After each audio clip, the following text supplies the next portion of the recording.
So, private documents. So, yung private documents is, yun yung mga gawa ng mga private individuals. Ibig sabihin, hindi public officials. Pag hindi siya public officials, they are considered, pag hindi siya ginawa ng public officials, they are considered private documents. So, ano daw yung examples ng private documents? Invoices, notes and diaries, personal and legal documents, and other correspondences.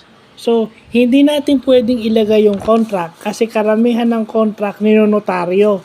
At pag ninotaryo na ang isang contract, it is considered a public document already. So, hindi natin pwedeng ilagay na yung contract ay hindi natin pwedeng ilagay as private document as a whole kasi nga ninonotaryo yon. Once it's notarized, public document na agad siya. So, yun yung magandang natututunan natin, no?